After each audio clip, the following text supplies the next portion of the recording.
Le sentiment du passé est le propre de l'homme. Mais cette dimension anthropologique essentielle du récit de la Genèse aux passions mémorielles de notre temps se situe entre deux pôles contradictoires. D'un côté, l'obsession, de l'autre, l'oubli, que celui-ci soit provoqué par l'usure du temps, par l'évolution culturelle ou sociale, ou par la volonté idéologique du passé faisant table rase. Mais l'oubli débouche parfois sur une résurgence inattendue, sur une revanche du passé qui suscite souvent l'exacerbation de la mémoire par la suite. Le passé, c'est à la fois une suite d'événements singuliers et un ensemble de structures qui progressivement se construisent. Les historiens distinguent entre le temps court, les circonstances politiques, les crises de toute nature, et le temps long, les phénomènes religieux, culturels, socio-économiques, qui se déroulent parfois sur des siècles, voire des millénaires. Une structure ne débouche pas forcément sur un événement. En revanche, à certaines bifurcations historiques, un événement peut engager l'avenir à long terme et cristalliser une nouvelle structure. On aura les conséquences, disait Jacques Bainville à propos du traité de Versailles. Les fameuses leçons du passé ne nous disent rien sur les événements susceptibles de se produire. En revanche, elles nous éclairent beaucoup sur les structures à long terme dont il faut tenir compte pour l'action dans tous les domaines. Pour l'Antiquité, il existait un continuum du passé légendaire épique au présent. À un âge d'or légendaire succédait un présent, mais un présent stable dont on n'envisageait pas la fin. Donc, il s'agissait là d'un passé devenu une sorte de présent permanent ou redevenu présent dans un éternel retour et qui ne passait pas vraiment. Les religions révélées, en revanche, et en particulier le christianisme, introduisent un futur, une direction de l'histoire, un vecteur. La création, la chute, le Messie, le retour du Messie, l'avènement du royaume de Dieu qui abolit le passé dans l'éternité. Relisez à ce sujet les pages d'Henri Marou ou de Paul Ricoeur sur la notion toute nouvelle du temps et du passé apportée par le christianisme. L'Ancien Régime européen est schizophrène. Sur le plan religieux, il adhère évidemment à ce que je viens de dire. En revanche, sur le plan de la cité terrestre, le passé est pour lui la source de toute légitimité, de toute norme, et donc ne passe pas vraiment, ne doit pas passer. Pour les modernes, le passé passe, l'humanité suit une direction, mais sécularisée. Il existe une eschatologie des idéologies modernes, mais avec une ambiguïté fondamentale. On veut rompre avec le présent et le passé proche pour rejoindre un futur lumineux, mais en même temps, on pense revenir à un passé plus ancien, une sorte d'âge d'or au-delà de la corruption du présent. C'est le mot même de révolution qui est ambigu. Il signifie rupture, mais aussi cycle, retour à l'état de choses ancien. La Révolution française proclame un retour rousseauiste à l'état de nature, par-dessus l'obscurantisme du Moyen-Âge. C'est pourquoi elle prétend s'inspirer de Rome, jusque dans ses cérémonies, jusqu'au titre de premier consul. C'est rompre avec un passé récent, mais pour retrouver un passé plus ancien, bien entendu mythifié.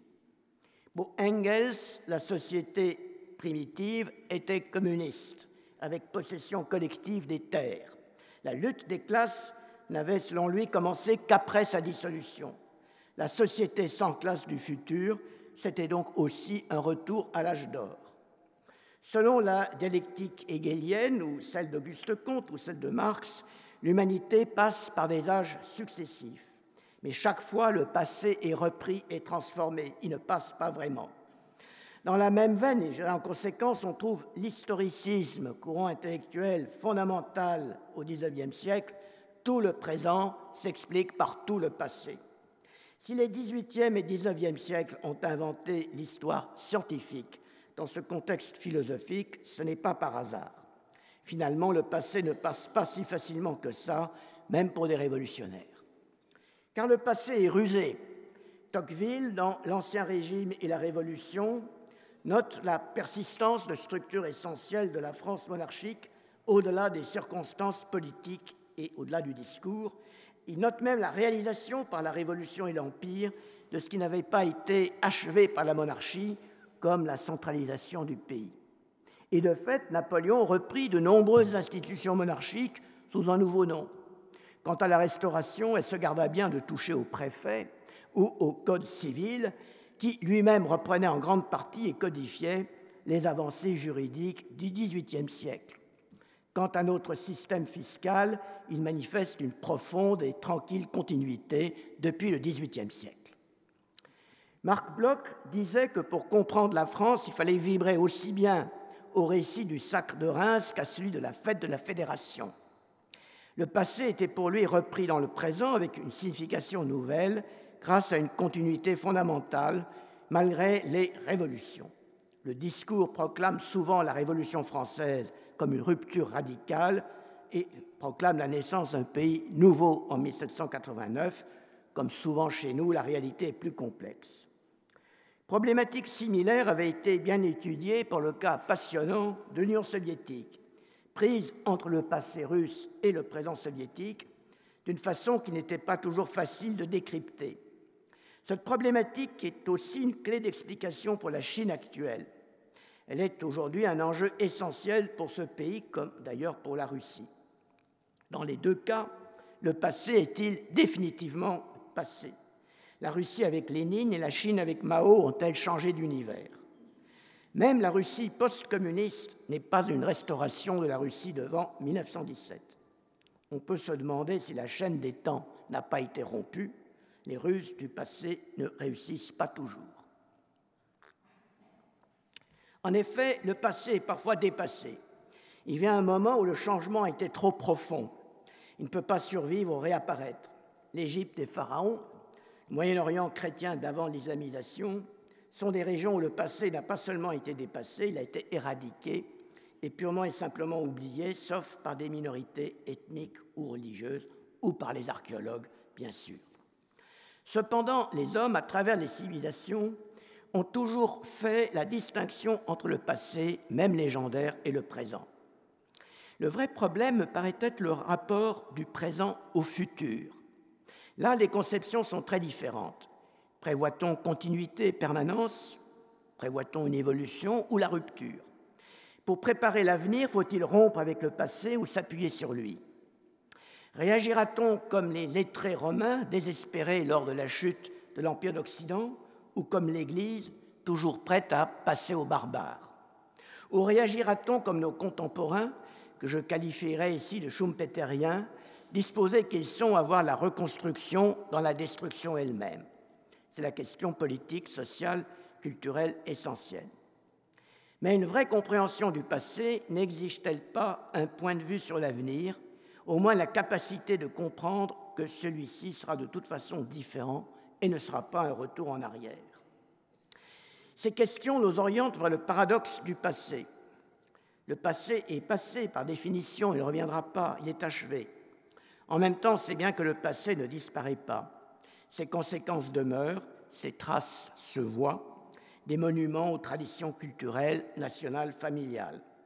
Le passé fait partie de l'âme individuelle ou collective. Je vous propose deux voies pour tenter de résoudre ce paradoxe. D'abord, le passé est repris dans le présent. En même temps, il est constamment réinterprété dans un processus dialectique permanent entre réalité et représentation. Regardons d'autre part la science historique. En fait, elle n'est pas tant l'étude de la chronologie que celle des différences et des singularités.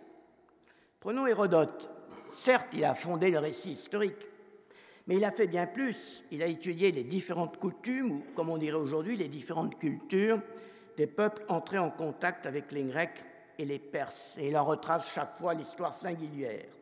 Et il trouve cette diversité tout à fait convenable et ne prétend absolument pas la remettre en cause. En fait, la perception de la différence peut faire prendre conscience du passé, ou du moins de la coexistence de rythmes d'évolution différents. Chacun peut l'éprouver en sortant de la gare à Venise pour déboucher sur le Grand Canal, en se rendant dans une oasis du Mzab, en visitant le musée national de Taipei, etc. Un voyage dans le passé, dit-on couramment d'une expérience de ce genre, même s'il est un peu journalistique, l'expression n'est pas sans signification. Le passé envisagé comme différence permet de comprendre comment le passé continue dans le présent. Les différents peuples et dans chaque société les différentes catégories, les différents groupes, les différents individus même ne sont pas au même stade. Le passé ne passe pas partout et pour tous au même rythme. C'est en particulier là que la distinction entre structure et événement est essentielle. D'autre part, le passé ne donne pas lieu à une mémoire univoque. Les représentations divergentes, contrastées, voire opposées du passé national, que peuvent avoir au sein d'un même pays des groupes politiques, sociaux, régionaux, ethniques différents, dont les expériences sont différentes, dont les rythmes culturels ou psychologiques sont très variables, ou encore les mémoires antagonistes entre deux pays par rapport à leur histoire commune, tout cela en apporte l'illustration. Si en outre on admet que l'humanité connaît depuis le XVIe siècle une tension permanente entre mondialisation et particularisme, le passé et sa rémanence apportent un élément essentiel d'explication. On peut ainsi assumer ou dépasser le paradoxe du passé si on le comprend aussi comme différence et comme représentation. Le passé des groupes et des individus est têtu. Il faut des générations pour voir des populations changer de référence culturelle ou de mœurs. L'oublier au nom d'une conception abstraite de l'individu, c'est risquer bien des déboires, voire des explosions.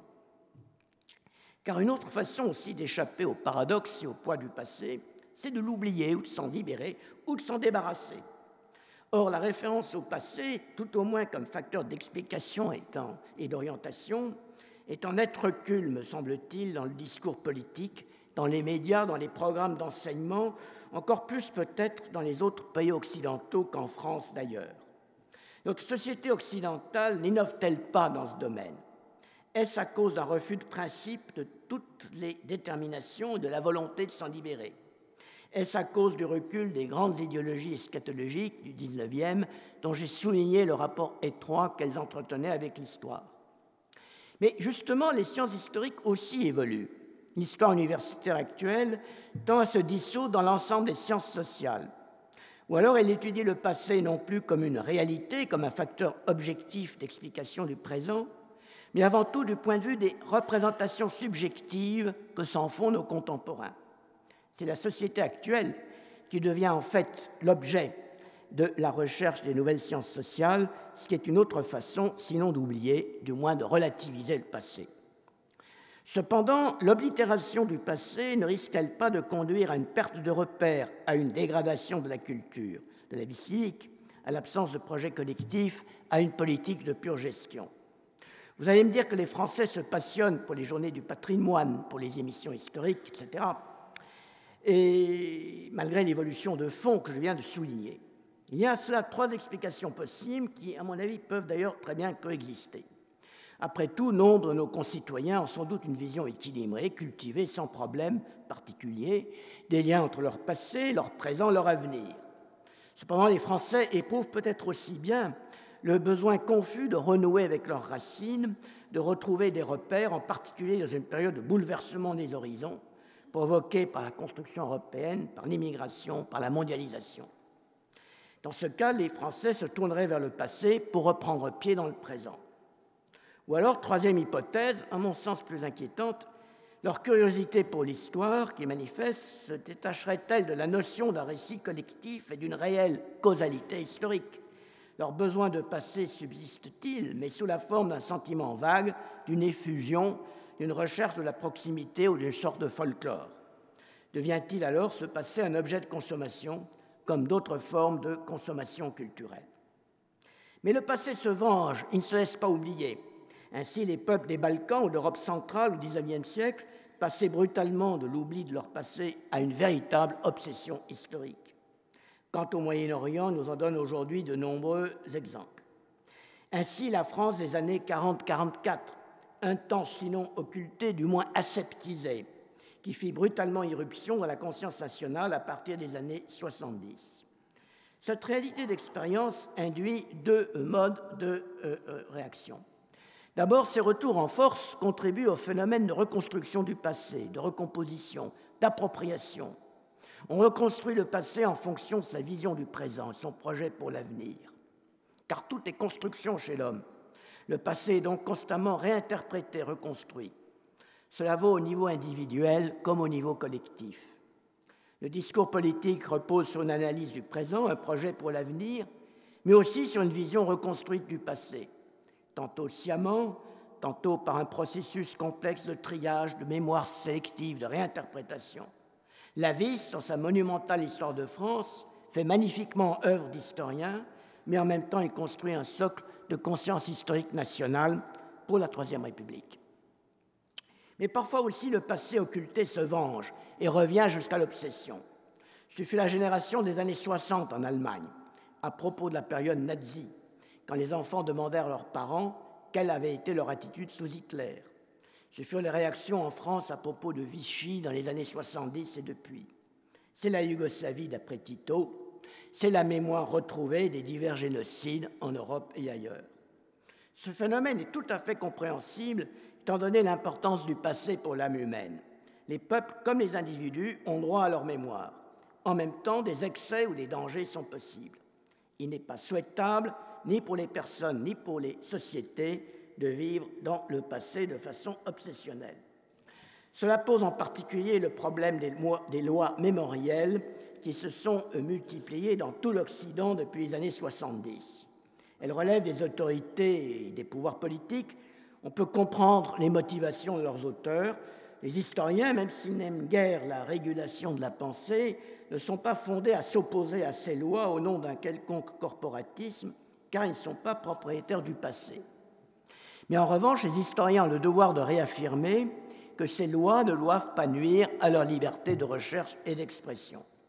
En fait, le devoir des historiens, ce n'est pas tant le devoir de mémoire que le devoir d'explication. La mémoire divise, l'histoire unit, comme l'a dit Pierre Nora. En effet, le danger, c'est l'instrumentalisation du passé. Elle a toujours existé, depuis les fausses chartes du Moyen-Âge jusqu'aux reconstructions politiques du XIXe et du XXe siècle dans les États européens nouvellement créés ou dans les régimes totalitaires.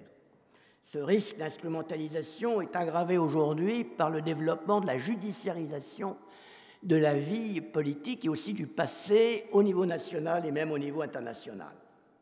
Ceci dit, le passé est certainement une chose trop sérieuse pour l'abandonner aux seuls historiens. Les responsables politiques s'en préoccupent et veillent aux célébrations nationales ou collectives. Parfois, il s'agit d'exorciser le passé, de le dépasser pour permettre une œuvre de reconstruction politique, comme Louis XVIII en 1815, Union et oubli, proclamait-il, ou l'Espagne à la mort de Franco, ou encore sur un plan tout différent, la réconciliation franco-allemande. Inversement, on peut vouloir prendre à bras-le-corps un passé complexe, conflictuel, pour le gérer, pour lui donner un autre sens et permettre à une collectivité fragmentée de se réconcilier, de se retrouver. C'est ce que font par exemple les États-Unis, avec de grands musées où sont évoquées les mémoires des différentes composantes de la société américaine, le développement des Black Studies dans les universités américaines, ou encore le développement de l'histoire mondiale, Global History, censé dégager l'histoire de l'impérialisme d'un monde, selon la formule devenue fameuse, d'un monde blanc, mâle et mort. En Europe, de façon peut-être moins artificielle et plus satisfaisante pour l'esprit, on développe depuis une vingtaine d'années l'histoire comparée européenne qui vise à retrouver le substrat européen commun derrière les histoires nationales typifiées à partir du XIXe siècle. Le passé, et je conclurai ici, est donc avant tout le lieu de la singularité, de la différence. Il passe, mais sur des rythmes différents sont les populations et les individus. Le passé n'est pas une contrainte univoque, mais un champ de force, ainsi compris, assimilé, dépassé de façon dialectique, en évitant aussi bien l'oubli que l'obsession. Le souvenir et l'étude du passé permettent non seulement de mieux comprendre le présent, mais aussi de trouver des repères pour l'avenir, d'innover, de surmonter le poids de l'histoire, d'aider les hommes à vivre ensemble. Je vous remercie.